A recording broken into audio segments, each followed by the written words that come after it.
선생님 건강검진 결과지 제출해주세요 라고 했는데 네 건강검진 했어요 라고 해서 그럼 가져와 보세요 라고 했는데 어떤 걸 가지고 오셨냐면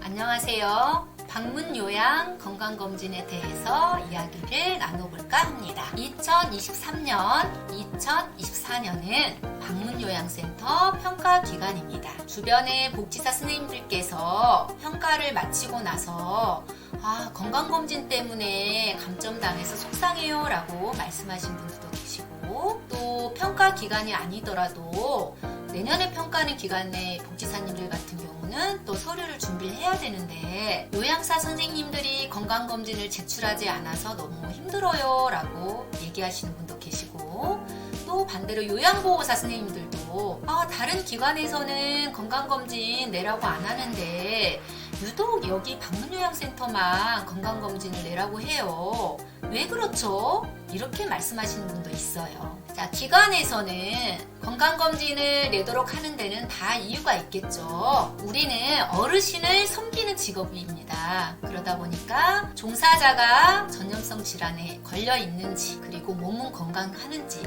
건강한 상태에서 어르신을 섬기고 서비스를 제공을 하고 있는지를 체크를 하기 위해서 그래서 평가지표 4번에 들어가 있습니다. 2023년 재가급여 평가지표 4번을 참고로 한번 보겠습니다. 평가지표 4번. 자, 평가지표 4번에는 직원은 정기적으로 건강검진을 실시합니다 라고 나와 있어요. 자, 요거는 방문요양, 방문목욕, 그리고 방문간호, 그리고 주간보호센터, 단기보호센터 모두 다 해당이 됩니다. 그래서 종사하고 있는 종사자들이 매년 건강검진을 해야 합니다.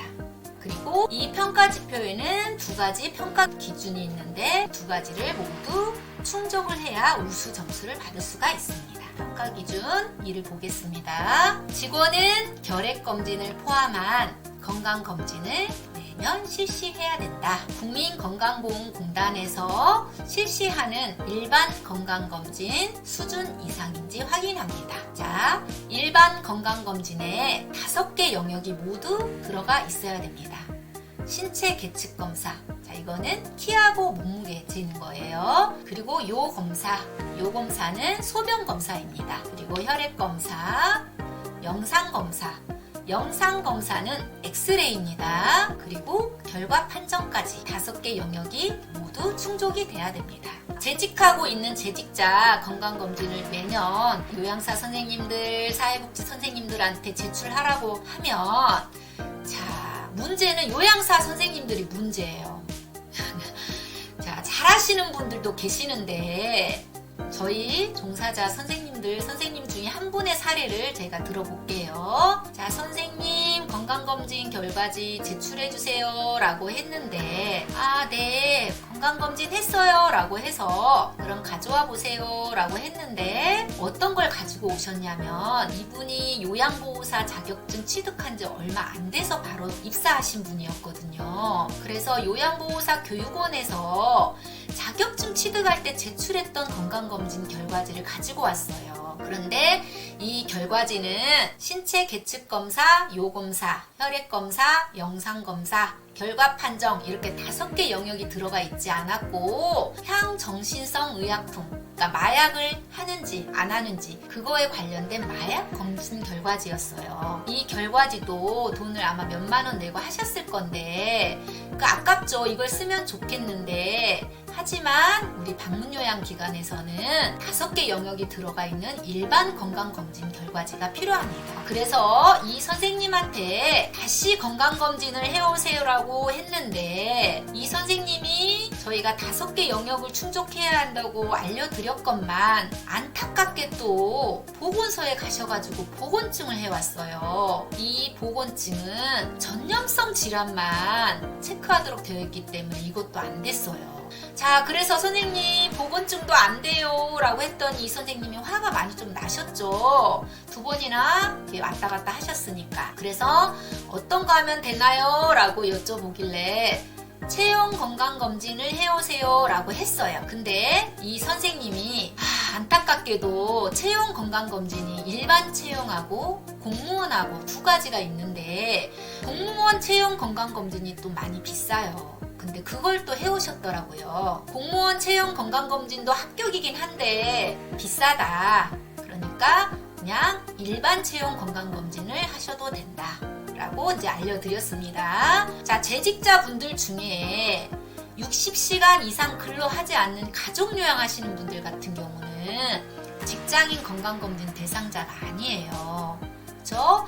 그러면 이분 같은 경우에는 건강보험공단에서 하는 국가건강검진을 하시면 돼요. 근데 이 국가건강검진은 우리가 매년 하는 게 아니잖아요. 그래서 2023년은 홀수해이다 보니까 홀수해에 태어나신 선생님들만 국가건강검진을 할 수가 있어요. 짝수에 태어나신 선생님들 같은 경우 60시간 미만 근로자이다. 그러면 채용 건강검진을 해 오셔야 됩니다. 간혹 가족요양을 하는 가족인 요양보호사 선생님들이 우리는 가족요양인데 이걸 또 내야 돼요 라고 말씀하시는 경우가 있는데 가족인 요양보호사 선생님들도 어쨌거나 방문요양기관에 종사자이기 때문에 국가건강검진을 하셔서 내시던가 해당이 안 되시면 채용 건강검진을 하셔야 됩니다. 마약검사 안 돼요. 그리고 보건증 안 됩니다. 그래서 선생님들이 이제 열심히 건강검진 결과지를 해서 제출을 하셨는데 난감한 또 상황이 벌어졌어요. 이게 뭐냐면 자, 본인이 돈을 많이 들여서 큰 병원에서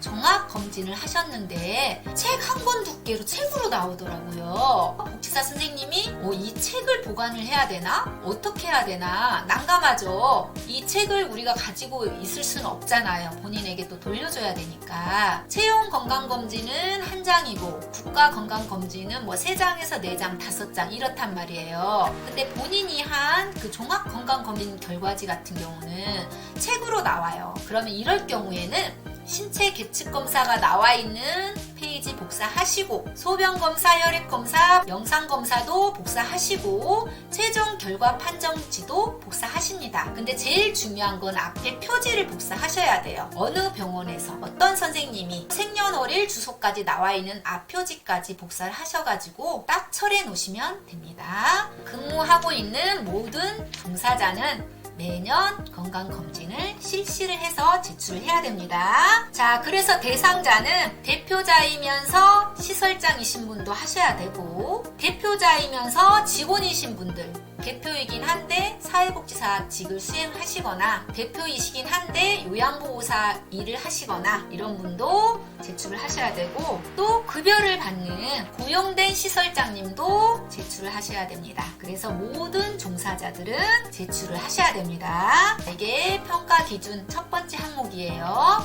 자, 그리고 또 두 번째 기준도 충족을 해야 우수를 받을 수 있어요.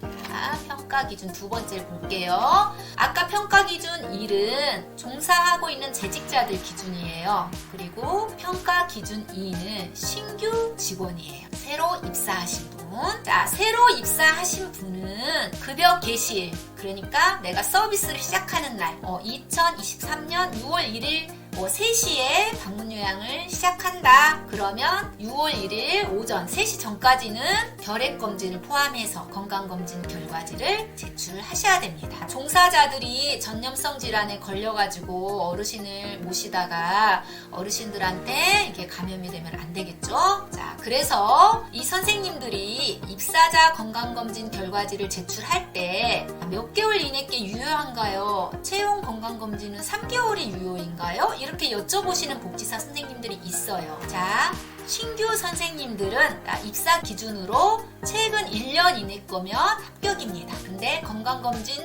기준일로 해서 1년 이내 거야 됩니다. 건강검진 결과 통보서를 일을 하시는 날 급여 개시일까지 제출하였는지 확인합니다. 자, 그러면 1년 이내 거만 내면 입사 기준 오케이 합격입니다. 그러면 입사하셨다면 23년도께 또 필요하겠죠. 작년 12월에 이 선생님이 건강검진을 하셨다. 근데 6월 1일 날 23년 6월 1일 날 근무를 하신다. 그러면 작년 12월 거는 1년 이내 거기 때문에 평가 기준 두 번째, 입사 기준은 충족합니다. 하지만 작년 거기 때문에 평가 기준 1번에 종사자 건강검진에는 또 불합격이기 때문에 입사하신 다음에 23년도에 건강검진을 다시 하셔야 됩니다. 자, 그리고 국가건강검진 대상자가 아니신 분들이 직장인 건강검진을 하시겠다고 요양센터에 물어보지 않고 가까운 병원을 가셨다가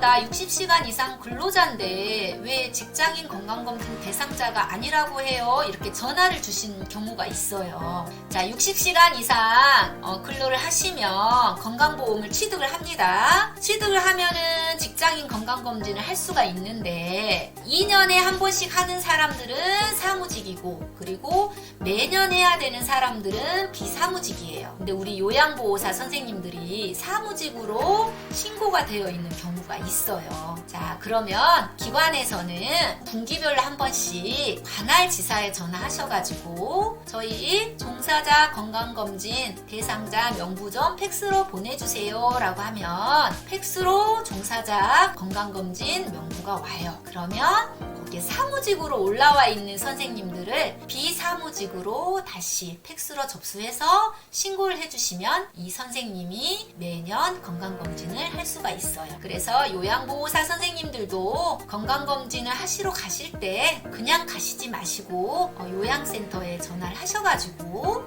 본인이 국가건강검진 대상자인지 대상자가 아니면 직장인 건강검진을 할 수 있는지 직장인 건강검진도 아니라 하면 채용 건강검진을 해야 되는지를 여쭤보신 다음에 하시면 될 것 같습니다. 입사자 기준에 건강검진 결과 통보서상에 검진일 기준으로 할 건지 또 판정일 기준으로 1년 걸 할 건지 발행일자 기준으로 1년 이내 거야 되는지 궁금하시다는 분들이 있어요. 근데 통보서상에 검진일, 판정일, 발행일자 이 세 가지 모두가 서비스 제공하는 날 1년 이내에 거야 합니다. 자, 급여 개시일이 그러니까 내가 근무하는 날이 2022년 6월 4일이다. 그러면 건강검진 결과 통보서의 검진일이 2021년 6월 5일부터 2022년 6월 4일에 해당하고 그리고 통보서에 인쇄된 발행일 등으로 2022년 6월 4일까지 그러니까 근무일까지